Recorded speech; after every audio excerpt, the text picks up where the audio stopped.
Hello everyone. तो चलिए इस वीडियो में अपन एक कंसेप्ट और उसको क्वेश्चन करेंगे। किस चीज़ का कंसेप्ट है? लॉस मेकिंग एसोसिएट या joint venture.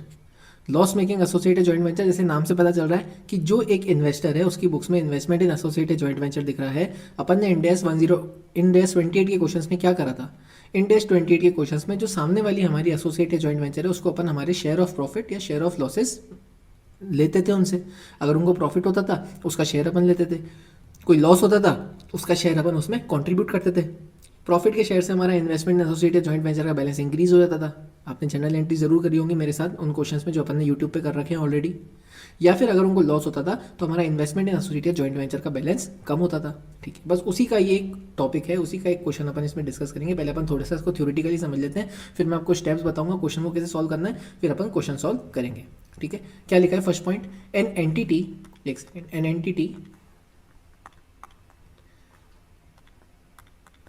An entity share in loss of associate या joint venture may be equal to और कैन एक्सीड द इन्वेस्टमेंट या फिर इंटरेस्ट इन एसोसिएट या जॉइंट वेंचर। क्या मतलब है इस बात का? कि भाई साहब हम एज ए इन्वेस्टर हमारी बैलेंस शीट में इन्वेस्टमेंट इन एसोसिएट या जॉइंट वेंचर दिखाई दे रहा होगा, बिल्कुल दिखाई दे रहा होगा। जब अपने को सामने वाली एसोसिएट या जॉइंट वेंचर से लॉस इंकर करना पड़ेगा तो अपन उस इन्वेस्टमेंट इन एसोसिएट या जॉइंट वेंचर के बैलेंस में से उस लॉस को डिडक्ट करते रहेंगे। हाँ, तो यानी एक ऐसा समय भी आ सकता है कि जब हमारा वो इन्वेस्टमेंट इन एसोसिएट या जॉइंट वेंचर का बैलेंस जीरो हो जाए, उस लॉस के डिडक्ट होते होते होते होते बहुत सारा लॉस हमें हो रहा है, हर साल लॉस ही हो रहा है, तो उसको डिडक्ट करते करते वो बैलेंस जीरो हो जाए, उसके बाद भी लॉस हो जा रहा है। तो क्या लिखा है इस लाइन में? ये इसका मतलब है कि या तो वो लॉस उस इन्वेस्टमेंट इन एसोसिएट या जॉइंट वेंचर के बैलेंस तक का होगा या फिर उससे ज़्यादा हो जाएगा। यानी वो बैलेंस जीरो हो गया उसके बाद भी लॉस हुए जा रहा है। क्या मतलब? An equity share an entity share in loss of associate या जेवी। एन एंटिटी का मतलब यहाँ पे एंटिटी कौन है? इन्वेस्टर।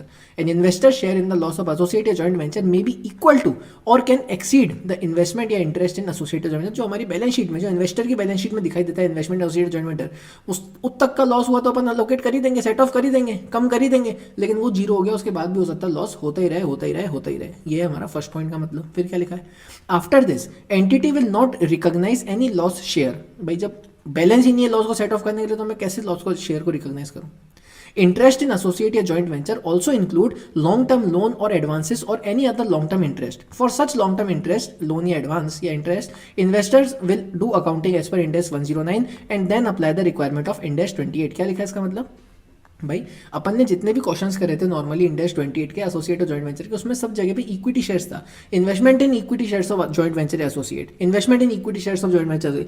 लेकिन ये जरूरी नहीं कि हमारा सामने वाली एंटिटी में, सामने वाली एसोसिएट या जॉइंट वेंचर में जो इंटरेस्ट है वो इक्विटी शेयर्स के रूप में ही हो। वो प्रेफरेंस शेयर्स भी हो सकते हैं, वो लॉन्ग टर्म इंटरेस्ट या किसी और तरीके का लोन भी हो सकता है, इंटरेस्ट किसी भी तरह का हो सकता है, जरूरी नहीं वो इक्विटी शेयर्स में ही हो। यानी इन्वेस्टमेंट इन एसोसिएट या जॉइंट वेंचर जरूरी नहीं सिर्फ equity shares of invest associate या जॉइंट वेंचर हो, वो अलग अलग तरह का प्रेफरेंस शेयर्स भी हो सकते हो, किसी और तरह का भी इंटरेस्ट होता है जैसे कोई लोन।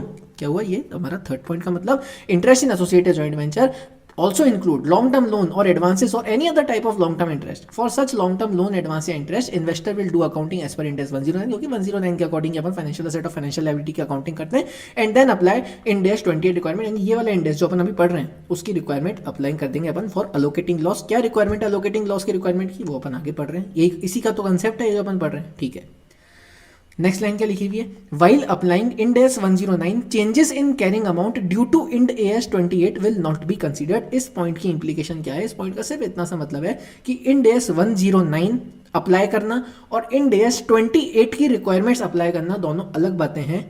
जब अपन इंड एस 28 की रिक्वायरमेंट्स अप्लाई करें, यानी ये वाला क्वेश्चन, इसका इंड एस 109 की अकाउंटिंग से कोई लेना देना नहीं है। जैसे अपन इंड एस 109 में अकाउंटिंग करते रहते हैं, फाइनेंशियल एसेट फाइनेंशियल लायबिलिटी की फेयर वैल्यू निकालते हैं, इंटरेस्ट कैलकुलेट करते हैं, अमोर्टाइजेशन टेबल बनाते हैं, इंटरेस्ट इनकम चार्ज करते हैं, एक्सपेंस पीएनएल में बुक करते हैं, वो सब वैसे का वैसा चलता रहेगा। उसका इंड एस 28 के ट्रीटमेंट से कोई लेना देना नहीं है। बिल्कुल ठीक बात है, ये बात पॉइंट अपने को समझ में आ गया। क्वेश्चन में इसकी इंप्लीकेशन कहाँ दे रखी है वो अपन क्वेश्चन के साथ समझ लेंगे। मैं आपको वापस इस पॉइंट का उस वक्त रेफरेंस दे दूंगा। चलो, अब अपन ने क्या समझा कि सामने वाली एसोसिएट या जॉइंट वेंचर को कोई लॉस हो रहा है, उसको अपने को अपनी बुक्स में अलोकेट करना है। क्यों अलोकेट करना है? क्योंकि उसका कुछ शेयर अपने पास है, इसीलिए तो अपन उसके इन्वेस्टर हैं और वो हमारी एसोसिएट या जॉइंट वेंचर है। बिल्कुल, उनको जो लॉस होगा वो अपन किस रेशियो में अलोकेट करेंगे, किस ऑर्डर में अलोकेट करेंगे? सबसे पहले अपन equity shares, investment in equity shares में जो हमारा हिस्सा है उसमें अलोकेट करेंगे, फिर अपन प्रेफरेंस शेयर्स की तरफ जाएंगे, फिर अपन लॉन्ग टर्म लोन की तरफ जाएंगे। ये क्या है? Order of allocation of loss, order of allocation of loss. Basically Ind AS में क्या लिखा हुआ है कि ये जो ऑर्डर है ना, ये ऑर्डर कौन सा है, ये रिवर्स ऑफ दैट ऑर्डर है जिसमें अपन लिक्विडेशन करते हैं। अगर आपने इंटर में लिक्विडेशन चैप्टर करा था, अपन सब ने करा था, आपने भी करा था, मैंने भी करा था, वहां पर अपन क्या करते थे, लिक्विडेशन में जो हमें पैसे मिलते थे उसको अपन अलग अलग ऑर्डर के हिसाब से देते थे। कैसे देते थे, सबसे पहले अपन लॉन्ग टर्म लोन को देते थे, फिर अपन प्रेफरेंस शेयर्स को देते, लास्ट में जो बचता था उसको इक्विटी शेयर्स को देते थे। तो इंडेस में क्या लिखा हुआ है, इंडेस 28 में क्या लिखा हुआ है कि जो भी इस लॉस को अलोकेट अपन करेंगे वो रिवर्स ऑर्डर ऑफ लिक्विडेशन के ऑर्डर में करेंगे, reverse of liquidation order. Reverse of liquidation मतलब जो लिक्विडेशन इक्विटी सबसे लास्ट में मिलता था, सबसे पहले उसको लॉस अलोकेट करो, सबसे फर्स्टली उसका, सेकेंडली उसका, थर्ड उसका। लिक्विडेशन वाले रेफरेंस आपको समझ में नहीं भी आया कोई बात नहीं, उसको भूल जाओ। इंडेस 28 जो अपन अभी कर रहे हैं सीए फाइनल में, क्या मतलब हुआ उस चीज़ का, ऑर्डर ऑफ लॉस अलोकेशन क्या है, सबसे पहले इक्विटी शेयर्स में अपन अलोकेट करेंगे, फिर कोई प्रेफरेंस शेयर्स उसमें अलोकेट होगा, फिर कोई तीसरी तरह का कोई दूसरा लॉन्ग टर्म इंटरेस्ट होगा तो उसमें वो लॉस अलोकेट होगा। ठीक है, चलो क्या लिखा फिर, When associate या फिर joint venture subsequently earn profit, भाई आगे जाके उनको प्रॉफिट भी तो होता है, जरूरी थोड़ी हमेशा लॉस ही लेते रहेंगे। Subsequently earn profit, then it will be allocated in reverse order, but only up to share of loss previously allocated and give remaining profit to investment in equity shares। क्या मतलब हुआ भाई, ये जिस अपन ऑर्डर में कर रहे हैं ना लॉस को अलोकेट, सबसे पहले इसको, फिर इसको, फिर इसको, लेकिन जब आगे जाकर के प्रॉफिट होगा तो अपन रिवर्स में उस प्रॉफिट को अलोकेट करेंगे। सबसे पहले उसको देंगे प्रॉफिट, फिर इसको देंगे प्रॉफिट, फिर इसको देंगे प्रॉफिट। मैं अभी भी कह रहा हूँ वो लिक्विडेशन वाला आपको समझ में ना आया उसको भूल जाओ बिल्कुल। आपको इस इंडेस की अकाउंटिंग करते वक्त, क्वेश्चन करते वक्त क्या ध्यान रखना है, अगर अपन लॉस अलोकेट करें तो सबसे पहले इक्विटी को देंगे, फिर प्रेफरेंस को देंगे, फिर लॉन्ग टर्म इंटरेस्ट या किसी भी तरह का दूसरा लोन तो उसको देंगे। अगर अपन प्रॉफिट का शेयर अलोकेट कर रहे हैं तो अपन रिवर्स ऑर्डर में अलोकेट करेंगे, सबसे पहले ये, फिर ये, फिर ये। समझ में आ गई बात, रिवर्स ऑर्डर मतलब इसका रिवर्स ऑर्डर, ये ऑर्डर ये है फर्स्ट सेकंड थर्ड, इसका रिवर्स मतलब ये थर्ड सेकंड फर्स्ट। समझ में आ गई बात, ठीक है। अब ये अपन ने बात कर ली कि भाई साहब ये हमारी थ्योरी थी एक तरह से इस टॉपिक की, लॉस मेकिंग एसोसिएट की। लेकिन अगर हमें कोई प्रैक्टिकल क्वेश्चन सॉल्व करना है, जो कि अपन इस क्वेश्चन इसमें करेंगे, इस वीडियो में करेंगे अपन प्रैक्टिकल क्वेश्चन, उसको मैं कैसे करूँ वो समझाने के लिए मैंने क्वेश्चन को ही नोट करते हुए कुछ स्टेप्स आपके लिए लिखे हैं। वो स्टेप्स मैं एक बार आपके लिए रीड करता हूँ, फिर अपन क्वेश्चन के साथ उन स्टेप्स को फिर से समझेंगे और क्वेश्चन को सॉल्व करेंगे। चलो क्या लिखा हुआ है, steps to solve practical question. Step 1, firstly adjust the opening balance by adjustment of Ind AS 109। अगर कुछ है तो जो हमारे पास ओपनिंग बैलेंस होंगे हर साल हमारे इक्विटी शेयर के, प्रेफरेंस शेयर के, किसी भी तरह दूसरे तरह के लोन के, उनको अपन सबसे पहले इंडेस 109 के एडजस्टमेंट से एडजस्ट कर देंगे। फिर क्या अपन करेंगे, allocate share of loss in order. क्या ऑर्डर पड़ा अपन ने ऊपर, सबसे इक्विटी, प्रेफरेंस, लोन कर देंगे अलोकेट, अप टू, ध्यान से अप टू कहाँ तक, कैरिंग अमाउंट तक, कैरिंग अमाउंट के ऑर्डर तक, up to carrying amount. Carrying amount से ज़्यादा अपन अलोकेट ही नहीं कर सकते, लॉस नहीं तो नेगेटिव चला जाएगा। चलो नेक्स्ट क्या लिखा है, step 3, if after doing step 1 यानी इन डेस 109 का रिक्वायरमेंट, इन डेस 109 का एडजस्टमेंट करने के बाद, if after doing step 1 the amount becomes negative, then reverse up to that negative balance and keep the closing balance of that item, equity, preference या फिर loan to 0। ठीक है, 0। ठीक है, क्या होगा इस क्वेश्चन, इस स्टेप का क्या इंप्लीमेंट, क्या इम्पैक्ट है, क्या इसका वो है, वो अपन क्वेश्चन के साथ समझेंगे। अगर स्टेप 1 परफॉर्म करने के बाद यानी इंडेस 109 का ही रिक्वायरमेंट पूरा कर देने के बाद, इंडेस 109 का एडजस्टमेंट करने के बाद अगर इक्विटी, प्रेफरेंस या फिर लोन का अमाउंट उसका बैलेंस 0 हो जाता है, उसका बैलेंस नेगेटिव हो जाता है, तो उस नेगेटिव बैलेंस तक के अमाउंट को अपन रिवर्स कर देंगे। और जब उस बैलेंस तक के अमाउंट का ही रिवर्स होगा यानी पॉजिटिव होगा, तो नेगेटिव पॉजिटिव बन के वो बैलेंस 0 हो जाएगा उस ईयर में। क्वेश्चन के साथ अपन जब इसको करेंगे आपको समझ में आ जाएगा। मैं मानता हूँ कि अब आपको ये स्टेप्स इतने अच्छे से समझ में नहीं आ रहे होंगे, जब अपन क्वेश्चन सॉल्व करेंगे तब उसके बाद तो बहुत अच्छे से समझ में आ जाएंगे। फिर क्या लिखा है, बिकॉज ऑफ स्टेप 3, ये वाला step 3, there can be some unallocated loss of a particular year will be allocated in future years. हो सकता है स्टेप 3 परफॉर्म करने की वजह से एक ईयर का सारा अलोकेट हम लॉस ना कर पाए, जो भी अनअलोकेटेड लॉस हो जाएगा वो हम नेक्स्ट ईयर में अलोकेट करते रहेंगे। फिर क्या लिखा है, if in future profit is earned then allocate in reverse order में, अपन ने ऊपर पढ़ा, यानी loan, preference, equity, up to loss earlier allocated respectively and any excess profit, ध्यान से, and any excess profit and further profits, उस year का कोई एक्सेस प्रॉफिट, आगे के सारे further profits will be completely allocated to equity head only. यानी जितने भी आगे प्रॉफिट्स अगर होंगे उस एसोसिएट जॉइंट वेंचर को, तो उसको हम हमेशा इक्विटीज में ही अलोकेट करेंगे, प्रेफरेंस और लोन में नहीं करेंगे। प्रेफरेंस और लोन का अमाउंट से वहाँ तक लॉस अलोकेशन तक किया ही उनका रोल था। अब अपन सीधा क्वेश्चन में चलते हैं डायरेक्टली। मैं मानता हूँ कि अभी आपको स्टेप्स इतने अच्छे से सही समझ में नहीं आए होंगे, क्वेश्चन करेंगे अपन अच्छे से आ जाएंगे। चलो तो अपन क्वेश्चन पे चलते हैं। सबसे पहले मैं आपको बता दूं ये नेगेटिव है, ठीक है। मैंने एक ऑलरेडी मैं रिकॉर्ड कर रहा था पहले, फिर मेरे को समझ में आई ये चीज़ बीच में, तो मुझे बंद करना पड़ा, फिर से मैंने इसको स्टार्ट करा। चलो क्या लिखा है, an entity has following 3 types of interest in an associate. सबसे पहले इक्विटी शेयर्स हैं, 25% of the equity shares to which equity method of accounting is applied. Equity method वही वाला मेथड इंडेस 28 का जिसके अपन ने क्वेश्चंस करे ऑलरेडी। एसोसिएट और जॉइंट वेंचर के प्रेफरेंस शेयर्स हैं हमारे पास, नॉन क्यूमुलेटिव प्रेफरेंस शेयर्स हैं that form part of net investment in the associate, such preference shares are measured as per Ind AS 109, ठीक है। लॉन्ग टर्म लोन भी है एक हमारे पास, the loan carrying interest at the rate 10% per annum, the interest income is received at the end of each year, the long term loan is accounted as per amortised cost as per Ind AS 109, the loan also form part of net investment. कुल मिला के net investment associate जो है, जो एक investor की balance sheet में दिख रहा है, उसको एसोसिएट के नाम पे तीन चीजें दिखनी है, एक उसकी इक्विटी शेयर्स, एक उसके प्रेफरेंस शेयर्स, एक उसका लॉन्ग टर्म लोन, ठीक है। At the start of year 1 the carrying amount अपने को ईयर 1 की स्टार्टिंग में दे रखे हैं, इक्विटी शेयर का 10 लाख, प्रेफरेंस शेयर का 5 लाख, लॉन्ग टर्म लोन का 3 lakh. Following table summarise the changes in the fair value of preference share as per Ind AS 109, impairment loss of long term loan as per Ind AS 109 और share of profit और loss अपने दे रखा है, यानी कुल मिला के इंड एस 109 की एडजस्टमेंट दे रखे हैं जो अपने को करने हैं, और अपने को शेयर प्रॉफिट लॉस दे रखा है टोटल, जिसको अपने को अलोकेट करना है।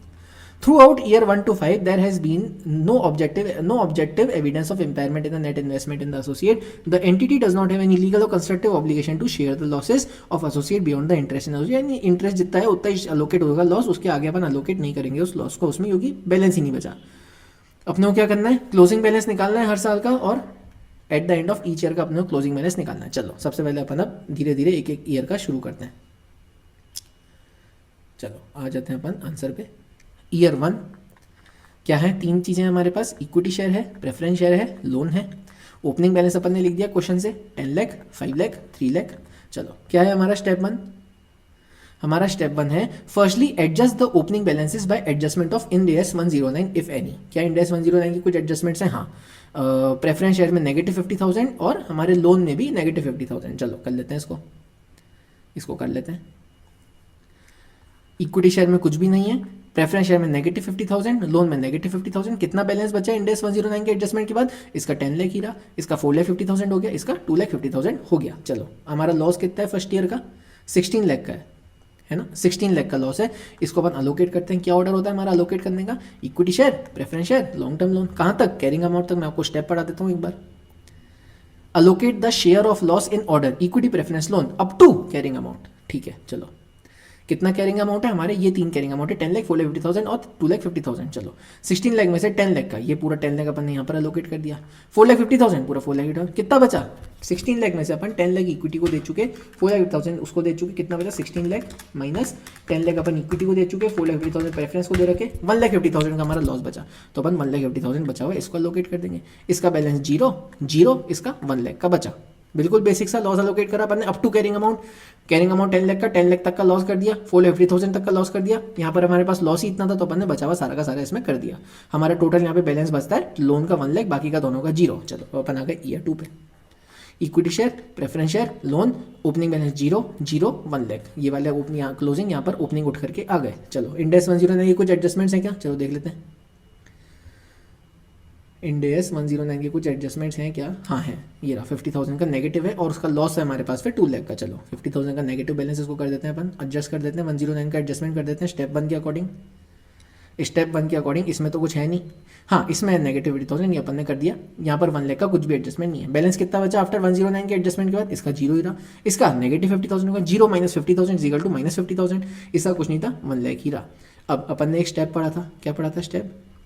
If after doing step 1 and if after doing the Ind AS 109 adjustment, the amount becomes negative, then reverse up to that negative balance and keep the closing balance as 0। ठीक है, कर देते हैं। हाँ क्या ऐसा हुआ कुछ? हाँ इसमें हुआ। 109 का एडजस्टमेंट करने के बाद इसका बैलेंस नेगेटिव हो गया। क्या करेंगे? रिवर्स कर देंगे up to this negative balance. ये रिवर्स कर दिया अपन ने, कर दिया रिवर्स, बिल्कुल। अब इसका लॉस कितना है हमारे पास? ईयर 2 का 2 लाख का है। क्या ये 2 लाख का लॉस इसमें अलोकेट हो सकता? नहीं, बैलेंस ही नहीं है करने के लिए। क्या इसमें अलोकेट होगा? नहीं, ये तो वैसे ही अपन ने इसको रिवर्स करा है लॉस को, क्योंकि नेट अलोकेट अपन ने लॉस कितना करा वो अपन लास्ट में देखेंगे, लेकिन यहाँ पर भी कुछ लॉस अलोकेट नहीं होगा। ये तो अपन ने रिवर्सल का अमाउंट लिखा हुआ है। ठीक है, बचा ये, क्या इसमें लॉस अलोकेट हो सकता है? हाँ, कितना करेंगे? Up to carrying amount loss allocate होता है। कर दिया अपन ने 1 लाख का लॉस यहाँ पर कर दिया अपन ने अलोकेट। ठीक है, 1 लाख का लॉस अपन ने अलोकेट कर दिया। Closing balance 0, -50,000 + 50,000 closing balance 0, 1 lakh - 1 lakh closing balance 0, total closing balance 0। ये 50,000 क्या है जो अपन ने रिवर्स करा है। क्यों रिवर्स करा? क्योंकि यहाँ पे नेगेटिव बैलेंस आ गया था आफ्टर डूइंग द स्टेप 1, यानी after doing the end AS 109 adjustment. ठीक है, यानी नेट में अपन ने लॉस कितना अलोकेट करा साहब? आप तो ये बताओ हमको, नेट में अपन ने कितना लॉस अलोकेट करा? -1 लाख, ये 1 लाख का लॉस अलोकेट करा, प्लस का 50,000 यहाँ पे आ गया, यानी नेट तो अपन ने 50,000 का लॉस ही अलोकेट करा। बिल्कुल सही बात है भाई, 1 लाख का लॉस यहाँ अलोकेट कर रहे हैं, यहाँ पे +50,000 भी तो आ गया, यानी नेट पे इन द नेट ऑफ मैंने ईयर 2 में कितना लॉस अलोकेट करा, नेट ऑफ मैंने ईयर 2 में 50,000 का लॉस इंकर करा, 50,000 का लॉस अलोकेट करा, यानी टोटल लॉस जो ईयर 2 का 2 लाख का था, क्वेश्चन में दे रखा है, उसमें से अपन ने 50,000 का लॉस ईयर 2 में अलोकेट करा। अनअलोकेटेड लॉस ईयर 2 का कितना रह गया, 1,50,000 रह गया। समझ में आई ये बात? ईयर 2 का टोटल लॉस कितना है, ईयर 2 का टोटल लॉस कितना है साहब, ईयर 2 का टोटल लॉस 2 लाख का है। इस 2 लाख में से अपन ने सिर्फ और सिर्फ 50,000 ही अपन सेट ऑफ कर पाए, यानी अनअलोकेटेड लॉस 1,50,000 का रह गया। ठीक है, चलो कैसे 50,000 का करा अपन ने अलोकेट, सिर्फ नेट में कितना अलोकेट करा ये देखो आप, नेट में कितना अलोकेट करा मैंने, ये यहाँ पे एक मिनट, नेट में मैंने कितना अलोकेट करा, ये 1 लाख तो यहाँ पे अलोकेट करेंगे, पॉजिटिव भी तो 50,000 हो गया इसके रिवर्स करने के चक्कर में। तो नेट ऑफ कितना लॉस अलोकेशन करा मैंने, लॉस अलोकेशन के कॉलम में नेट ऑफ कितना है 50,000 बस, यानी आउट ऑफ 2 लाख से 50,000 लॉस सेट ऑफ हो पाया, अलोकेट हो पाया, बचा हुआ 1,50,000 अपन आगे के ईयर्स में करेंगे, जो अपन ने पढ़ा था। देखो यहाँ पे मैंने आपको बताया था, because of step 3 there can be some unallocated loss of a particular year which will be allocated in future years. चलो अपन स्टेप 3 पे चलते हैं, ओ सॉरी ईयर 3 पे चलते हैं। चलो equity share, preference share, loan, क्या कुछ ओपनिंग में ऐसे नहीं, 0 0 0, क्या इंडेक्स 109 की कुछ एडजस्टमेंट्स हैं, देखते हैं चलो क्वेश्चन में कुछ है क्या। 1 अपन कर चुके, 2 अपन कर चुके, 3 देख रहे हैं अपन। हाँ यहाँ पर 1 लाख पॉजिटिव है और यहाँ पे भी 50,000 पॉजिटिव है। चलो कर देते हैं, चलो अपन इसको कर देते हैं, ये रहा 1 लाख पॉजिटिव, इसमें कुछ है नहीं, 1 lakh positive, 50,000 positive, balance after 109 adjustment 1 lakh positive, 50,000 positive. क्या कोई लॉस है थर्ड ईयर में? आई थिंक नहीं है, कोई फिगर नहीं था थर्ड ईयर में, थर्ड ईयर में कोई फिगर नहीं है। ठीक है, तो अपन क्या करेंगे, लेकिन हमारा पिछले साल के अनअलोकेटेड लॉसेज हैं तो उसको तो अपन सेट ऑफ करेंगे इस साल में। चलो सेट ऑफ, हमारे पास बैलेंस से सेट ऑफ करने के लिए देखो यहाँ पे पॉजिटिव 1 लाख है, 50,000, तो क्यों ना करें अपन सेट ऑफ करते हैं। चलो इसमें से अपन ने 1 लाख पूरा का पूरा दे दिया अप टू कैरिंग अमाउंट, बचा 50,000 अपन यहाँ से कर दिया। ये 1,50,000 का लॉस भी अपन ने थर्ड ईयर में सेट ऑफ कर दिया, अलोकेट कर दिया। Unallocated loss of year 2 now allocated up to carrying amount, 1 lakh का कैरिंग अमाउंट 1 लाख तक का अपन लॉस करते, बचा 50,000 था, यहाँ पे 50,000 ही था, इत्तेफाक से कर दिया अपन ने यहाँ पे सेट ऑफ, सबका बैलेंस फिर से 0 आ गया। चलो अपन ईयर 4 पे आ गए, equity share, preference share, loan, opening balance 0 0 0। चलो इंडेक्स 109 की कुछ एडजस्टमेंट है क्या साहब, ईयर 4 में देखते हैं इंडेक्स 109 का कुछ एडजस्टमेंट है क्या। ईयर 3 हो गया, हाँ 50,000 का पॉजिटिव है और यहाँ पे देखो प्रॉफिट आ गया अब 10 लाख का। चलो करते हैं ईयर 4 का अपन 50,000 का सबसे पहले इंडेक्स 109 का एडजस्टमेंट कर देते हैं। ये अपन ने इंडेक्स 109 का एडजस्टमेंट कर दिया, यहाँ पे कुछ नहीं है, यहाँ पे कुछ नहीं है। आफ्टर द इंडेक्स 109 बैलेंस ये 0, ये 50,000, ये 0। ठीक है, प्रॉफिट एलोकेशन अब कैसे होगा, चलो आ जाओ समझते हैं प्रॉफिट एलोकेशन कैसे होगा। If in future profit is earned then allocate in reverse order, सबसे पहले लोन फिर प्रेफरेंस फिर इक्विटी, लेकिन up to loss earlier allocated respectively. कितना लॉस अलोकेट करना है अपने को रिवर्स ऑर्डर में। लेकिन मेरे को ये बात तो समझ में आ गई कि सबसे पहले मैं जो प्रॉफिट अलोकेट करूंगा, मेरे पास प्रॉफिट कितने का है 16 लाख का है, तो मैं प्रॉफिट सबसे पहले इसको दूंगा रिवर्स ऑर्डर में, सबसे पहले इसको दूंगा, फिर इसको दूंगा, फिर इसको दूंगा। कितना दूंगा, लेकिन कितना दूंगा up to loss allocated up to now, up to loss allocated up to now. ठीक है, लोन के अंदर अपन कितना लॉस अब तक अलोकेट कर चुके हैं, देखो प्रॉफिट ऑफ ईयर 4 कितना है 10 लाख का है। ठीक है, profit of year 4 10 lakh is allocated in reverse order up to loss earlier allocated. Loan में अपन ने कितना लॉस अलोकेट करा अभी तक, चलो देखते हैं। मैंने यहाँ पे लिखा हुआ तो है वैसे तो क्लैरिटी के लिए, लेकिन फिर भी अपन देखते हैं। चलो लोन में अपन ने अभी तक कितना लॉस अलोकेट करा, लोन में अपन ने कितना करा भाई, एक तो ये करा 1,50,000 का, दूसरा यहाँ पर कुछ करा क्या, हाँ ये 1 लाख का करा, थर्ड ईयर में कुछ करा क्या, हाँ ये 50,000 का करा। ठीक है, चलो वही मैंने यहाँ पे लिख दिया, 1,50,000 ईयर 1 में, 1 लाख का ईयर 2 में, 50,000 का ईयर 3 में। Up to loss allocated 3 lakh का मैंने यहाँ पर कितना करा, लोन में लॉस अलोकेट करा था अब तक। कैसे देखा मैंने, up to loss, up till now कितना लॉस मैंने अलोकेट करा रिवर्स ऑर्डर में। लोन में मैंने 1,50,000 करा, लोन में सेकंड ईयर में कुछ करा क्या, हाँ ये 1 लाख का करा, थर्ड ईयर में कुछ करा क्या, हाँ ये 50,000 का करा। ठीक है, तो टोटल लॉस मैंने 3 लाख का इसमें अलोकेट करा, यानी इस 10 लाख में से 3 लाख में इसको दे देता हूँ। कितना क्या लिखा है मैंने, स्टेप पढ़ो आप वापस, क्यों कर रहा हूँ मैं ये। If in future profit is earn then allocate in reverse order, पहले लोन, इसलिए अपन लोन का सबसे पहले देख रहे हैं, up to loss earlier allocated respectively.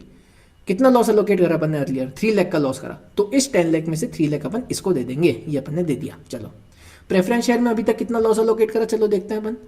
क्या यहाँ पर कुछ करा, हाँ ये 4,50,000 का करा। क्या सेकंड ईयर में कुछ करा, नहीं सेकंड ईयर में तो उल्टा ही 50,000 पॉजिटिव हो गया। ठीक है, नेट ऑफ कर दो। थर्ड ईयर में कुछ करा क्या, हाँ ये 1 लाख का करा, चलो कर दिया अपन ने। फर्स्ट ईयर में 4,50,000, सेकंड ईयर में 50,000 पॉजिटिव, थर्ड ईयर में 1 लाख, यानी नेट कितना अलोकेट करा अपन ने प्रेफरेंस शेयर्स में 50,000 5 लाख का करा। ठीक है, तो आगे का प्रॉफिट 5 लाख का इसको दे दो, रिमेनिंग जितना भी है किसको दे दो, इक्विटी को दे दो। 10 लाख में से 3 लाख अपन यहाँ दे चुके, 5 लाख अपन यहाँ दे चुके, यानी 8 लाख अपन इन दोनों को दे चुके, बचा कितना 2 लाख, अपने 2 लाख इसको दे दिया, सॉरी, ठीक है। तो क्या बैलेंस निकल कर गया अपने पास after the loss allocation, equity share का 2 लाख, प्रेफरेंस शेयर का 5 लाख प्लस 50,000, 5 लाख 50,000, लोन का 3 लाख प्लस 0 3 लाख। समझ में आ गई आपको बात, अच्छे से आ गई ना। देखो मैंने यहाँ पे लिख भी दिया है कि रिमेनिंग प्रॉफिट जो था 10 लाख का, उसमें से 10 लाख में से 5 लाख का अपन ने लोन को दिया, 3 लाख इक्विटी को, बचा हुआ 2 lakh will be allocated to equity. चलो अपन ईयर 5 पे आ जाते हैं। अपन ने ओपनिंग बैलेंसेस लिख दीजिए ऊपर से आए। 109 का कुछ एडजस्टमेंट है क्या ईयर 5 में, 109 का कुछ एडजस्टमेंट है क्या ईयर 5 में, हाँ ये 30,000 का पॉजिटिव और यहाँ पे 10 लाख का फिर प्रॉफिट है। चलो 30,000 का पॉजिटिव है, 30,000 का पॉजिटिव अपन ने यहाँ पे कर दिया। कितना आया balance after 109 adjustment, 2 lakh, 5 lakh 80,000, 3 lakh. चलो क्या पढ़ा था मैंने लास्ट स्टेप में, if in future profit is earn then allocate, then reverse order अपन ने कर दिया, up to loss early allocate ये भी कर दिया। And if any excess profit, जो अपने को ईयर 4 में अपन ने फेस करी ये चीज, एक्सेस प्रॉफिट वाली 2 लाख का जो था excess profit, and further profits will be completely allocated to equity head only. यानी हमारा फर्दर प्रॉफिट्स कितने के हुए, 10 लाख के हुए। ये फर्दर प्रॉफिट्स ही तो है भाई, एक्सेस प्रॉफिट ईयर 4 में था, एक्सेस प्रॉफिट ईयर 4 में था 2 लाख का, इक्विटी को दे दिया। फर्दर प्रॉफिट्स 10 लाख का, अपने को इस ईयर में भी 10 लाख के प्रॉफिट्स हुए, फर्दर प्रॉफिट सारे के सारे इक्विटी में जाएंगे। ये अपन ने पूरा का पूरा इक्विटी को दे दिया, इनके हाथ में कुछ नहीं आएगा। कितना रह गया बैलेंस इक्विटी का, 12 लाख, इसका वही रहेगा 5 लाख 80, इसका वही रहेगा 3 लाख, टोटल आ गया 20 लाख 80,000। अब आप पढ़ो वो स्टेप्स, अब आपको समझ में आते हैं कि नहीं, अब पढ़ो क्या लिखा है। Firstly adjust the opening balance by adjustment of index, बार बार अपन चेक करें तो ऊपर जाके इंडेक्स 109 है या नहीं हमारा। Step 1 allocate the share of loss in order, equity preference fund up to carrying amount, यही कर रहे थे अपन, कैरिंग अमाउंट तक का लॉस डिडक्ट कर रहे थे। हाँ ये स्टेप भी मेरे को अब समझ में आने लगा है। Step 3 if after doing step 1 the amount becomes negative the reverse up to that negative balance, 50,000 का अपन ने रिवर्सल करा था, याद है, जिससे अमाउंट 0 हो गया था सेकंड ईयर में। ये देखो रेफरेंस में आपको दिखाता हूँ, ये वाला अपन ने करा था रिवर्सल, ठीक है। हाँ मेरे को अब थर्ड स्टेप भी इसका समझ में आने लगा। फोर्थ स्टेप पहले नहीं आ रहा था, अब आ रहा है। हाँ fourth step, because of step 3 there can be some unallocated loss, unallocated loss बचा था याद है 1,50,000 का, जिसको अपन ने नेक्स्ट ईयर में अलोकेट करा था। दिखा दूं आपको रेफरेंस के लिए, ये अनअलोकेटेड लॉस बचा था जो अपन ने इसको यहाँ पर अलोकेट करा था, ये अनअलोकेटेड 1 लाख का 1,50,000 का यहाँ पे रह गया था। क्या लिखा है, because of step 3 there can be some unallocated loss of previous year which will be allocated in future year in same order. हाँ अब मेरे को ये स्टेप समझ में आने लगा, पहले नहीं आ रहा था। Step 5 last step, if in future, जो भी अपन ने अभी करा, if in future profit is earn then allocate in reverse order. सबसे हाँ बिल्कुल अपन रिवर्स ऑर्डर में तो अलोकेट कर रहे थे इस प्रॉफिट को। ये देखो सबसे पहले अपन लोन का ट्रीटमेंट अपन ने समझा, लोन को 3 लाख दिया, फिर अपन ने प्रेफरेंस शेयर का समझा, प्रेफरेंस शेयर को 5 लाख दिया, फिर बचा हुआ इक्विटी को दिया, और ईयर एंड और लास्ट वाले साल में तो पूरा का पूरा इक्विटी को ही दिया। If in future profit is earned, then allocate in reverse order loan, preference, equity up to loss earlier allocated। पूरा का पूरा लॉस नेट ऑफ जितना लॉस ऊपर अपन ने दे चुके हैं उसको अप टू दैट लॉस अपन क्या करेंगे, प्रॉफिट देंगे। एंड एनी एक्सेस प्रॉफिट जो उस वाले क्वेश्चन में 2 लाख का बचा था ईयर 4 में, और ईयर 5 के सारे फर्दर प्रॉफिट्स 10 लाख के सारे इक्विटी हेड में चले जाएंगे। एक क्वेश्चन अपन ने इसका समझा, लॉस मेकिंग एसोसिएट्स का, अपन ने थ्योरी समझी, क्वेश्चन करा, स्टेप्स करे। कोई भी डाउट हो आप पूछ सकते हैं कमेंट सेक्शन में। ये स्टेप्स पढ़ने के बाद आपको इस क्वेश्चन करने में कोई दिक्कत नहीं आएगी, ये मेरी आपको गारंटी है ना। और इस क्वेश्चन में डाउट्स आते हैं अपने को एग्जाम में, बात मेरे को पता है, इसलिए मैंने सोचा कि इसके प्रॉपर स्टेप्स बना करके आपके सामने प्रेजेंट करें, जिसकी मैंने कोशिश करी। ये पीडीएफ आपको टेलीग्राम चैनल पे मिल जाएगी, सब्सक्राइब कीजिएगा, सपोर्ट कीजिएगा। Thank you so much.